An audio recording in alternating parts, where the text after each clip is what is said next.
The garage always smelled like oil, war metal, and strong coffee. By 7 in the morning, the sound of engines filled the air, mixed with the sharp clink of tools hitting concrete floors. Most people only saw the mess. They didn't see the rhythm in it. They didn't see the care. He did. He had worked in that garage for almost 8 years. Every morning, he arrived before the others. He liked the quiet before the noise began. It gave him time to think, time to breathe, time to check his phone for a message from his child's teacher or a reminder about a school project. He was a single father, and that was a job that mattered most. His hands were rough and always carried small cuts that never fully healed. His boots were old but clean. He didn't talk much about his life. He came in, did his work, helped others when they were stuck, and went home on time whenever he could. If he stayed late, it was only because someone else needed help finishing a repair. The younger mechanics liked him. He never made them feel small for asking questions. If someone stripped a bolt or made a mistake, he would simply kneel beside them and say, "Let's fix it." He believed people learned better when they weren't embarrassed. But the company had changed. A few months earlier, the repair chain had been bought by a large investment group. They sent in a new CEO to restructure operations. That was the word everyone heard again and again. Restructure, improve efficiency, cut waste. The CEO rarely visited garages in person, but that morning he did. A black car pulled into the parking lot just after 9. It looked out of place next to the dusty pickup trucks and old sedans waiting for service. Workers glanced up, but quickly returned to their tasks. Visitors usually meant inspections. The CEO stepped out wearing a sharp suit and polished shoes that had never touched oil stains.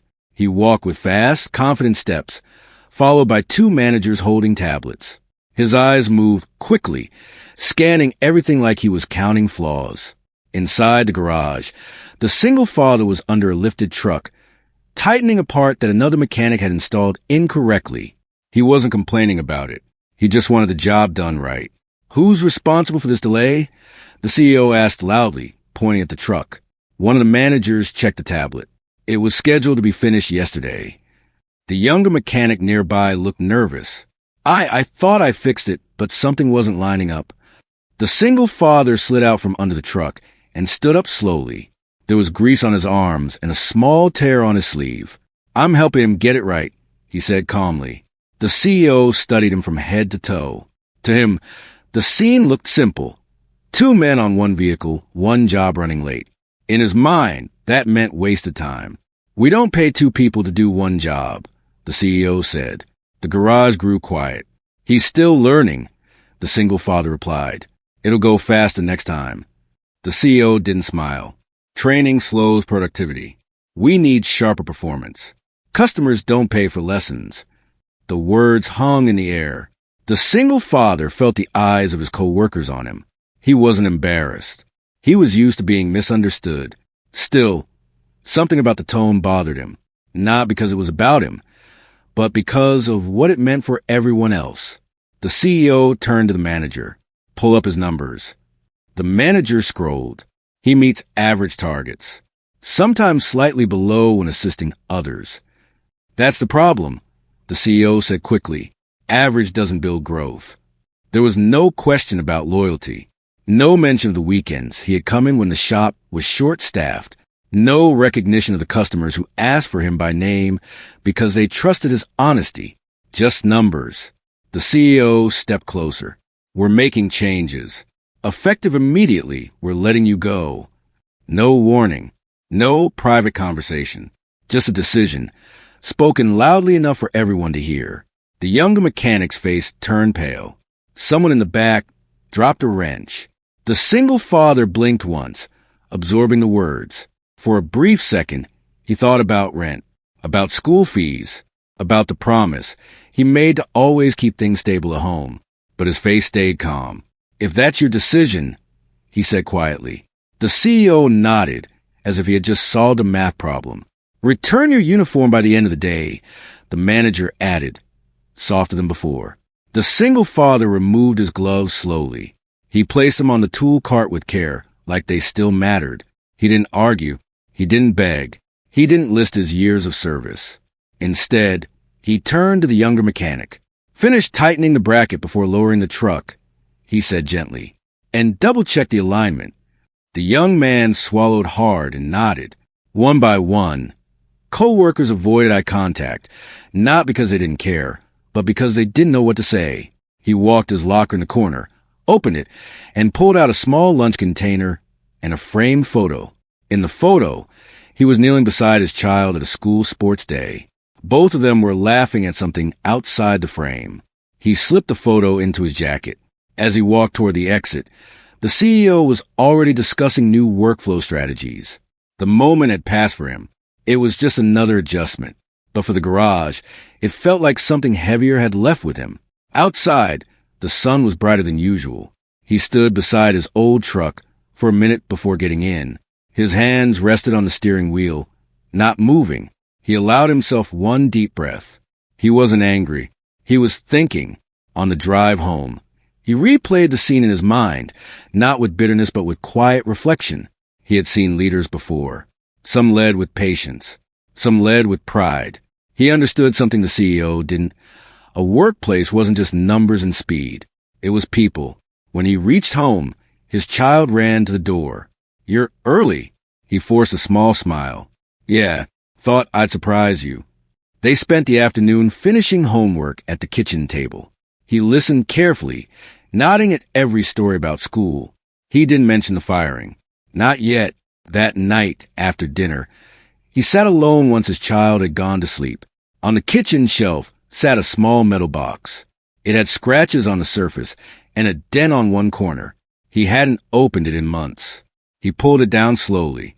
Inside were folded papers, a patch from an old uniform, and a few medals resting quietly against each other. They reflected the soft kitchen light. He touched them gently but didn't take them out. That chapter of his life felt far away. It belonged to a different version of him. Back then, his days had been louder, riskier, more intense. Now, his world was smaller, centered around school lunches and bedtime stories. He closed the box and pushed it back onto the shelf. Tomorrow, he would start looking for work. He wasn't afraid of hard days. He had faced harder ones before. Back at the garage, whispers continued long after he left. Some workers questioned the decision quietly. A few worried they might be next. The younger mechanic struggled to finish the truck alone and stayed 2 hours late. The CEO, meanwhile, returned to the office satisfied. In his mind, he had removed inefficiency. He believed strong L. Leadership required tough choices. What he didn't realize was that strength sometimes looks quiet, and the quiet ones often carry stories no one thinks to ask about. As the night settled over town, the garage lights finally shut off. The empty space echoed differently without him there. At home, the single father checked job listings on his phone. Each listing required experience he already had. He wasn't worried about skill. He was worried about time. Still, he believed something simple. Do your work well, treat people right, and life has a way of circling back. He didn't know that in just a few days, the sound of spinning blades would shake the same sky above that garage. And the man who let him go would remember his name for a very different reason. For now, though, he turned off the lights, checked on his sleeping child one more time, and whispered a quiet promise to keep moving forward. Tomorrow would come, like it always did. The next morning felt different. He woke up at the same time as always, before sunrise. For a moment, his body followed its old routine. He reached for his work shirt hanging behind the bedroom door. Then he stopped. There was nowhere to go. He stood still, letting that sink in. Losing a job is strange. The world continues like nothing has changed, yet everything inside feels uncertain. He moved quietly through the house, so he wouldn't wake his child too early. He made breakfast, packed a lunch out of habit, and then slowly unpacked it again. The silence in the kitchen felt louder than the garage ever did. When his child came in rubbing sleepy eyes, he smiled like nothing was wrong. "Are you off today?" "Yeah," he answered gently. "I'm going to look at some new places." His child nodded, trusting him completely. After school drop-off, he drove to 3 different repair shops around town. Each one had a similar answer. "We're not hiring right now. Leave your number. Business has been slow." He understood. The economy had been uncertain. Small shops were careful. By the afternoon, doubt began creeping in. He checked his savings account while sitting in his truck. It wasn't empty, but it wasn't comfortable either. He calculated rent, groceries, school expenses. He could manage for a little while, but not long. Still, he refused to panic. Instead of going straight home, he drove to a quiet overlook near the edge of town. It was a place he used to visit years ago when life felt heavy. From there, he could see the river stretching into the distance. The wind carried a faint smell of water and earth. He sat on the hood of his truck and let the breeze clear his thoughts. Most people at the garage had only known him as a mechanic. Few knew that his life had once been very different. He hadn't always worked under cars. There was a time when his days began on a military base, not in a repair shop. Back then, mornings started with briefings instead of coffee breaks. Instead of engines in a garage, there were aircraft on a flight line. He had served in the Navy for years as part of an aviation rescue team. His job was simple in words, but heavy in reality. When something went wrong in the air or at sea, his team responded. He never talked about it because to him, it was just work. It wasn't about hero stories. It was about training, discipline, and responsibility. He remembered long nights waiting for emergency calls. The sudden rush of movement when alarms sounded.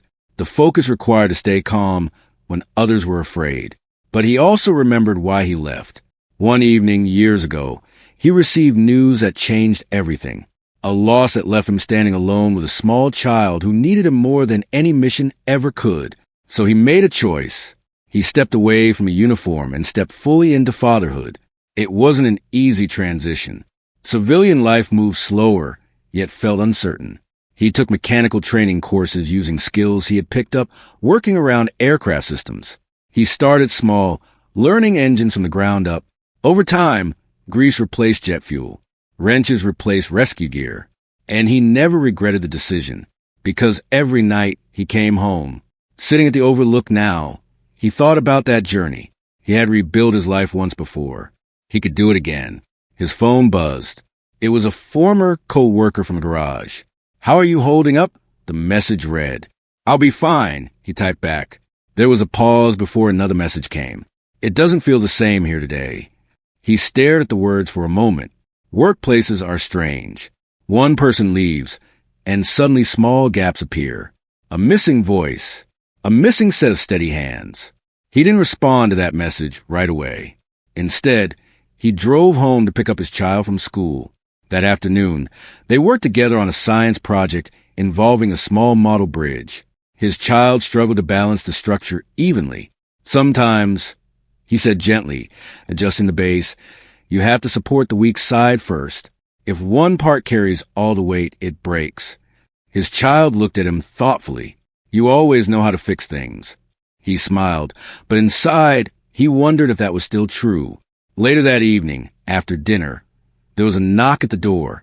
It was an older neighbor who occasionally needed help with small repairs. "I heard you're free these days," the neighbor said kindly. "My water heater's acting up. I can't pay much." He didn't hesitate. "That's okay. Let's take a look." For the next hour, he worked carefully in the small utility closet. He fixed the issue using parts he had in his truck. When the heater started running again, the neighbor looked relieved. "You should charge more for that kind of work." He shook his head. "Just glad it's working." Word traveled quietly in neighborhoods. By the next day, 2 more people asked if he could help with minor repairs. It wasn't a full job, but it was something. Meanwhile, across town, the CEO was preparing for a major event. The company had planned a large public showcase for the weekend. Investors were flying in. There would be media coverage, speeches, and a special announcement about a new partnership connected to military vehicle maintenance contracts. The CEO wanted everything perfect. He reviewed talking points about leadership, efficiency, and forward growth. He believed the recent staff cuts proved he was serious about raising standards. In meetings, he spoke confidently about building a stronger team. He didn't realize that leadership wasn't only measured by who you remove, but also by who you recognize. Back at home, the single father sat at the kitchen table that night after his child had fallen asleep. He pulled down the small metal box again. This time, he opened it fully. Inside was a folded Navy uniform, carefully preserved, a patch with faded thread, several commendation medals resting against dark fabric. He lifted one medal into his hand. It felt heavier than it looked. He remembered a stormy night at sea, strong winds, a call for assistance, a helicopter hovering over dark water. He remembered the training that kicked in automatically, the trust in his team, the focus required to block out fear. He also remembered the faces of the people they pulled to safety, the relief in their eyes. He never thought of himself as extraordinary. He had simply done what he was trained to do. But holding that medal now reminded him of something important. He had faced uncertainty before. He had stepped into chaos and found calm. Compared to that, starting over in a new job felt smaller. He placed the medal back in the box and closed it gently. The next morning, he created a simple online listing offering mechanical services from his home garage: oil changes, brake repairs, engine diagnostics, fair prices, honest work. He didn't know how many people would respond, but by midday his phone buzzed again. A new message. It wasn't from a neighbor this time. It was from an unfamiliar number. Is this the former aviation rescue technician? He stared at the screen. Very few people use that title anymore. He typed back cautiously. Yes. Who is this? The reply came quickly. We've been trying to reach you. There's an event in town this weekend connected to your former unit. We'd like to speak with you. His heartbeat slowed, steady but alert. He hadn't kept in close contact with his old unit in years. Life had moved on. He looked around his quiet kitchen. He didn't know it yet, but the weekend event the CEO had been preparing for so confidently was about to take a direction no one expected, and the name that had just appeared on his phone would soon echo far beyond this small house. For now, though, he placed the phone down and went to check on his child. No matter what happened next, that would always come first. The morning of the event arrived with more noise than usual. Across town, large banners were being tied to metal frames outside the repair headquarters. Chairs were lined up in straight rows. A small stage had been built near the main garage doors, covered with a dark blue backdrop that displayed the company logo in bold white letters. Employees had been instructed to wear clean uniforms. The floors had been washed twice. Even the toolboxes were arranged neatly, as if they were part of the decoration. The CEO arrived early, moving quickly from one section to another. He adjusted small details himself, straightening a microphone stand and reminding staff to look sharp. This is a big day, he said more than once. Investors need to see strength, discipline, direction. A few employees nodded. Others simply focused on their assigned tasks. There was an empty feeling in the garage that morning. Even though it was full of people, something steady was missing. The younger mechanic who had once worked beside the single father kept glancing toward the corner where he used a stand. Meanwhile, at home, the single father was unaware of how busy the garage had become. He was kneeling beside a neighbor's car in his small driveway, changing brake pads carefully. His child sat on the porch steps doing homework, occasionally asking questions about math problems. The phone call from the unfamiliar number the night before had stayed on his mind. After he confirmed his identity, the caller had introduced himself as someone from his former Navy unit. There was going to be a flyover demonstration connected to a public event in town. Some current service members would be attending to highlight partnerships with local businesses. We realize you live nearby, the caller had explained. There are a few people who would like to see you. He had been quiet for a moment. I'm not really part of that world anymore, he had said. You'll always be part of it, the voice replied. He didn't promise anything. He simply said he would think about it. Now, as he tightened the final bolt on the brake assembly, he heard a distant vibration in the air. It was faint at first, almost like a heavy truck passing far away. He paused. The sound grew stronger. He knew that rhythm instantly. Years had passed, but some sounds never leave you. Helicopter blades. He stood up slowly and wiped his hands on a cloth. His child looked up. What's that? He looked toward the sky, eyes narrowing slightly against the sunlight. Just aircraft, he said gently. Across town, the event had officially begun. Investors sat in the front row. Cameras were positioned at angles that captured both the stage and the company logo behind it. A few local reporters held notepads, waiting for statements about new growth and expansion. The CEO stepped up to the microphone. He spoke confidently about efficiency, vision, and building a stronger future. He mentioned discipline and high standards. He described how difficult decisions were sometimes necessary to push a company forward. Several employees exchanged quiet glances at those words. Just as he transitioned into discussing the new military-related maintenance contract, a low rumble interrupted him. At first, people thought it was part of the presentation. The rumble deepened, heads tilted upward. The sound grew louder until conversation stopped completely. From behind the buildings, a Navy helicopter appeared in the sky, moving steadily toward the event area. Its presence was powerful but controlled. The blades cut through the air with steady precision. The CEO smiled briefly, assuming the timing was perfect. He believed this was a dramatic touch arranged to impress the crowd. The helicopter lowered slightly, hovering at a distance that made its presence impossible to ignore. Wind from the spinning blades rippled through the banners and tugged at jackets. Some guests held their papers down to keep them from flying away. The CEO stepped back from the microphone, waiting for the aircraft to position itself as planned. But it didn't land immediately. Instead, it hovered. Then, through an external loudspeaker system mounted on an aircraft, a voice carried across the lot. It wasn't a scripted promotional message. It was direct. They called out a name. Clear, firm, repeated. The name of the mechanic who had been fired just days earlier. Confusion spread to the crowd like a wave. Some employees looked at each other in disbelief. The younger mechanic's mouth fell slightly open. The CEO's smile disappeared. The helicopter circled once, then steadied again. The voice repeated the name, asking if he was present. This was not part of the event program. A manager hurried toward the CEO. "Was this coordinated?" he whispered. The CEO shook his head slowly. Investors leaned toward one another, whispering. Cameras shifted direction instinctively, zooming in on the helicopter instead of the stage. The voice from above continued. "We are looking for him. If he is on site, please make contact." There was urgency in the tone, but not panic. It sounded personal. One of the older employees stepped forward cautiously. "He doesn't work here anymore," he said quietly to a nearby organizer. The words traveled quickly. The helicopter lowered further, now clearly intending to land in the open field adjacent to the lot. Dust rose in spirals as it touched down. The event had completely paused. At home, the single father stood frozen in his driveway, listening as the sound of the helicopter faded into the distance toward town. His phone buzzed again. It was the same unfamiliar number. "We're at the company event." The message read, "We were told you might be here." He felt his heartbeat steady, not racing, just aware.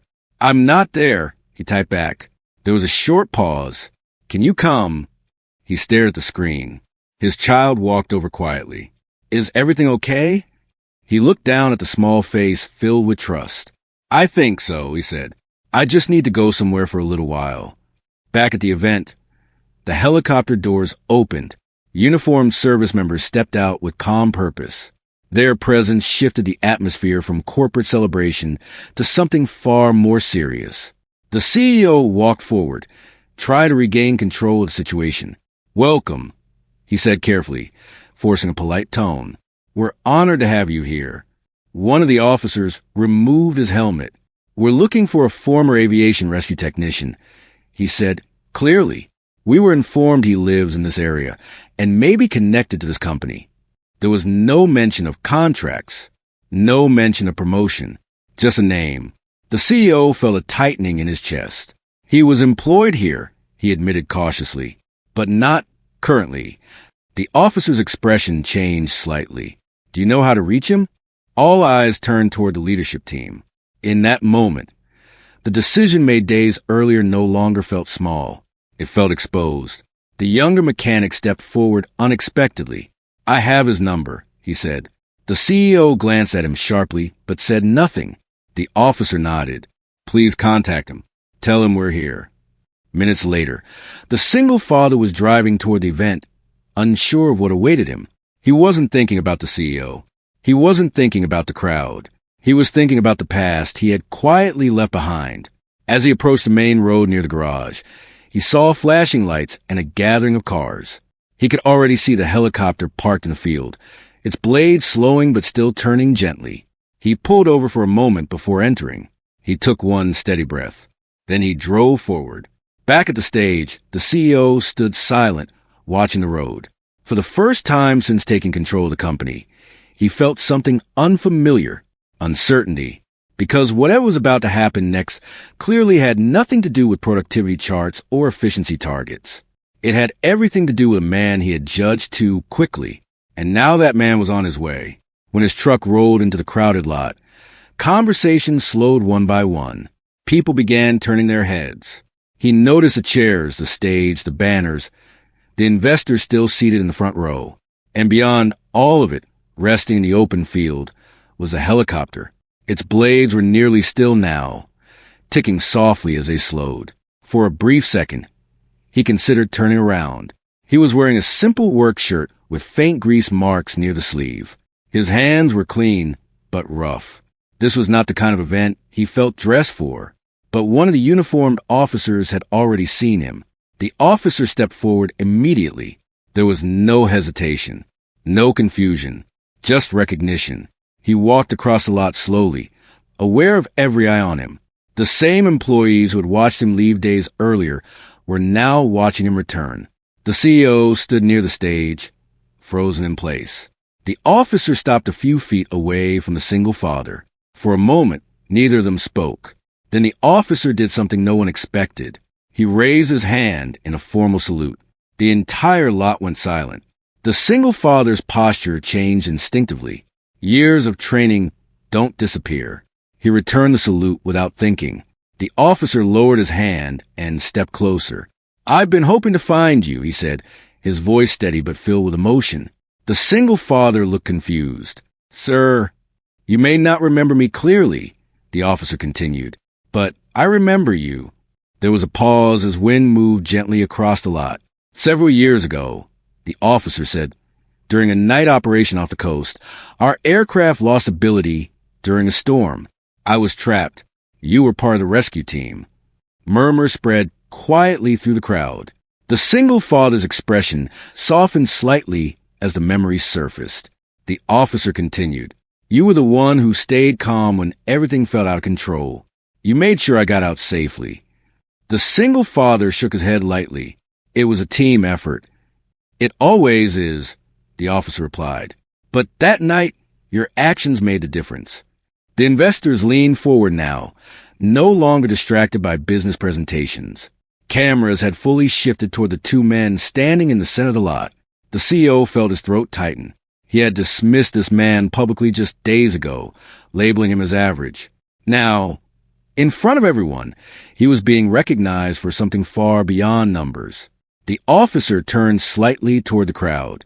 "When I was invited to participate in today's flyover," he said clearly, "I learned that this company was located near someone who once served in our unit. I asked if he would be present." He paused. "I was told he no longer worked here." The words landed heavily. Several employees lowered their eyes. The officer looked back at the single father. "I requested we come anyway." There was no anger in his voice, only respect. He reached into a small case that another service member had brought forward. Inside was a framed commendation certificate. "We've been updating records and reconnecting with former members," he explained. "Your name came up more than once." Stories travel, especially the ones about steady hands in difficult moments. The single father felt something unfamiliar rise in his chest.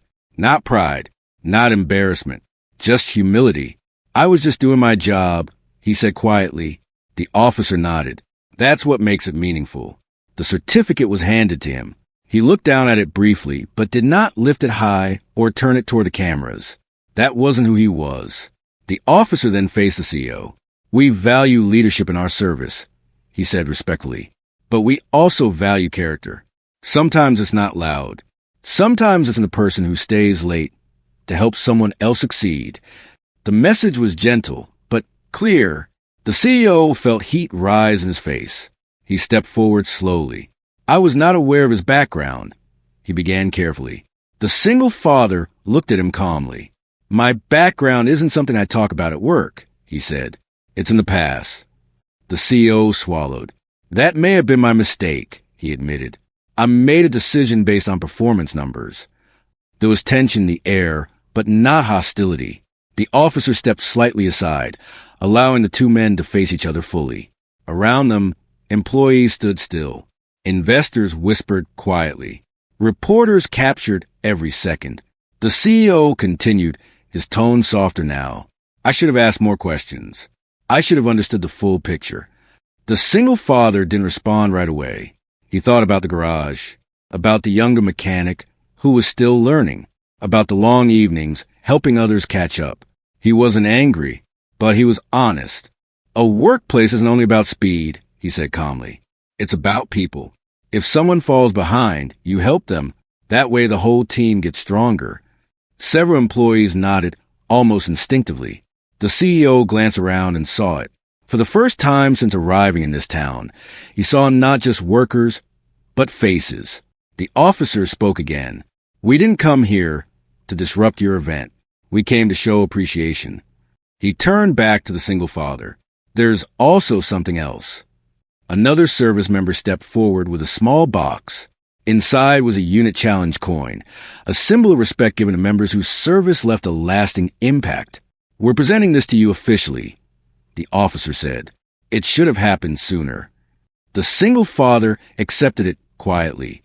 The applause started slowly, first from one employee, then another. Soon the entire lot filled with steady clapping. It wasn't loud cheering. It was genuine. The CEO stood still, listening to it. He realized something important in that moment. Leadership was not about appearing strong in front of investors. It was about recognizing strength in others.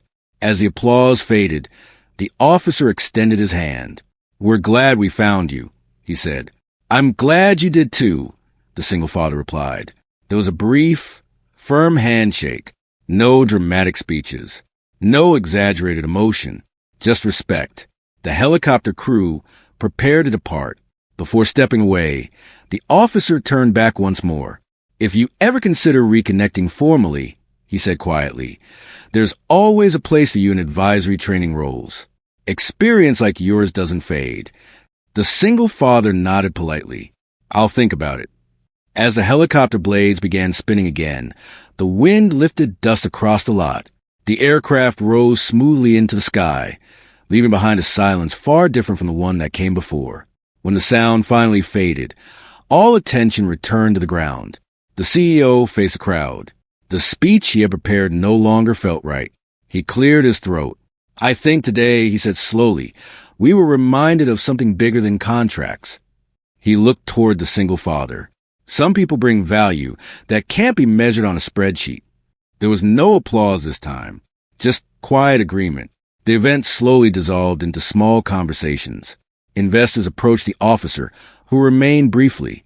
Reporters gathered comments from employees. The single father stood off to the side, slightly uncomfortable with attention. The younger mechanic approached him carefully. I didn't know, he said softly. There was no reason you would. The single father replied with a small smile. Are you coming back? He hesitated. I'm not sure yet. Across the lot, the CEO watched that interaction. He understood that an apology in private would not be enough, but that would come next. For now, something had shifted. The man who had been quietly escorted out days earlier had just walked back in with dignity intact, not because of a uniform, not because of a title, but because of who he had always been. After the helicopter disappeared into the distance, the lot felt unusually still. People did not rush back to their seats. They stood in small groups, speaking in low voices. The energy of the event had completely changed. What was supposed to be a business celebration had turned into something far more personal. The single father remained near the edge of the lot, holding the small presentation box in his hand. He looked at it for a moment, then closed it gently and slipped it into his jacket pocket. He was ready to leave quietly, but before he could reach his truck, the CEO approached him. This time, there were no cameras directly in front of them, no microphones, just two men standing a few feet apart. I owe you an apology, the CEO said. His voice no longer carried the sharp tone from days earlier. It sounded slower, measured. I made a decision too quickly, he continued. I looked at numbers and ignored character. That was my mistake. The single father listened without interruption. I should have taken time to understand who you were, the CEO added. The single father nodded slightly. We all make decisions with the information we have. That's not an excuse, the CEO replied. For a moment, neither spoke. Employees nearby pretended not to watch, but they were listening closely. The CEO took a small breath. I would like to offer you your job back, with a raise. And if you're willing, a leadership role in mentoring the newer mechanics. We clearly underestimated your value. The offer hung in the air. A few days ago, he would have accepted immediately without hesitation. He needed stability. He needed income. But something inside him had shifted too. He looked around the garage building, the same place he had spent years working quietly. I appreciate the offer, he said slowly. But before I answer, I need to say something. The CEO nodded. When I stayed late to help others, he continued, it wasn't about slowing productivity. It was about building confidence. If someone feels supported, they work better. If they're afraid of being replaced the moment they struggle, they won't grow. The CEO listened carefully. This place could be strong, the single father added, but not just because of numbers, because of trust. The words were simple, honest. The CEO glanced toward the group of mechanics standing nearby. He could see it now, the tension he hadn't noticed before, the way they avoided risks because they fear mistakes. You're right, he admitted quietly. The single father thought about his child waiting at home, about the small jobs he had already started picking up around the neighborhood, about the advisory role the officer had mentioned. I don't know if coming back full-time is the right step, he said finally. The younger mechanic, who had edged closer without realizing it, looked disappointed. But the single father continued, I'm willing to help part-time, mentor the team, train properly, build something better here. The CEO looked relieved. That would mean a lot, he said, to all of us. The conversation ended not with a handshake for show, but with a quiet understanding. Over the next few weeks, changes slowly began. The CEO called a staff meeting, this time without investors or cameras. He stood in the center of the garage, no stage, no spotlight. I made a leadership error, he said plainly, and I want to fix it. That sentence alone surprised many. Policies were adjusted. Performance reviews began including teamwork and mentorship. Training hours were officially recognized as valuable, not wasteful. The single father returned 3 afternoons a week, not as just another mechanic, but as a mentor. He didn't wear any special badge. He simply worked beside the younger team members, showing them how to diagnose problems step by step, instead of rushing through repairs. Slow is smooth, he would say. Smooth becomes fast. The younger mechanic who once struggled now completed jobs confidently. Others began asking questions without fear of embarrassment. Customers noticed the difference too. Service became more consistent. Mistakes decreased. The garage felt lighter. At home, life also settled into a new rhythm. His child listened carefully when he explained that sometimes people make mistakes, even leaders, but what matters, he said one evening while helping with homework, is whether they're willing to learn. His child nodded thoughtfully. Like when I get math wrong? Exactly like that. A few weeks later, he received another call from his former unit. This time, it was about speaking to a group of new trainees about balancing service and personal responsibility. He hesitated at first. Public speaking wasn't his strength, but he agreed, standing in front of the trainees. He didn't talk about medals or dramatic rescues. He talked about teamwork, about staying calm when others panic, about knowing when to step forward and when to step back. And he talked about family. Your uniform matters, he told them, but the people waiting for you at home matter just as much. The message was simple, but it stayed with them. Back at the garage, the CEO found himself thinking differently. Instead of scanning only reports, he began walking to the workspace more often, not to inspect, but to observe, to listen. He noticed how morale improved when people felt valued. He noticed how productivity actually increased when mentorship became part of the culture. One evening, as the sun lowered behind the buildings, the CEO stood beside the single father near the open garage door. "I've been in leadership roles for years," the CEO said, "but I don't think I understood it fully until recently." "Leadership isn't loud," the single father replied. "It's steady." The CEO nodded. Months passed. The company stabilized. The investors who had witnessed the helicopter incident later commented that it revealed something unexpected: integrity under pressure. The story quietly spread through town, not exaggerated, not turned into headlines, just shared between people, about the mechanic who had once served, about the CEO who learned, about the helicopter that arrived not for business, but for gratitude. One afternoon, while cleaning out an old storage cabinet at home, the single father's child found a metal box. "What's this?" He smiled and opened it together with them. Inside were the medals, the patch, the challenge coin. "You did all this?" his child asked, eyes wide. "We did it," he corrected gently. "A team always does it." His child held the coin carefully. "Are you a hero?" He paused before answering.